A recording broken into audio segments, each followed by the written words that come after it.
Boating, that's what people are looking to get on the waters in Franklin County tonight.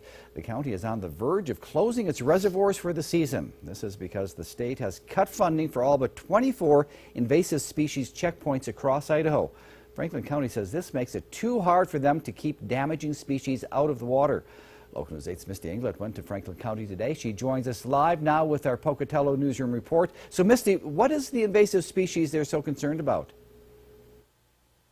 Jay, it's called a quagga mussel, and they attach themselves to boats. Once they're in the water, they're impossible to stop. They're extremely damaging, and it's a risk that the county says they just can't take. It's not just the irrigators that are affected by these invasive species, it is all of us.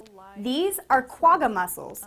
They are 1-inch mollusks that multiply quickly. They cling on and they'll just cover anything that's metal or plastic, and they go inside of it, around it, and they just plug it off. Mussels can attach to screens, rope, pipe, anything. They're also extremely sharp. Once in the water, the only way to get rid of them is to completely drain the source and chemically kill the mussels.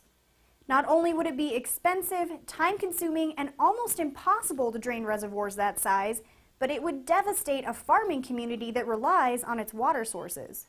With recent quagga mussel outbreaks in Nevada and Utah lakes, such as Lake Powell, Franklin County becomes an important border patrol. There's a big concern that if they get through our check stations throughout the state, they could affect lakes from Bear Lake to Redfish Lake, all the way up through the state of Idaho. So it's imperative, especially on our borders, that we check these boats and make sure they're inspected, clean. While there aren't any known cases of quagga mussels infesting Idaho waters yet, it doesn't take much. All you got to do is have one boat that gets on that lake that's got live quagga mussel, and you're going to have them.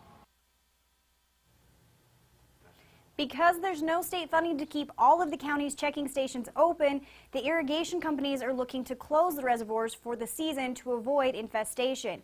This could cost the county between $2 and $3 million from tourists and recreationists this season. Live in the Pocatello Newsroom, I'm Misty Inglet. Well, thank you, Misty. A drastic solution, but maybe the only one that they can take. The stations are scheduled to open April 1st, so a final decision on whether or not to keep the reservoirs open will have to be made by this Friday.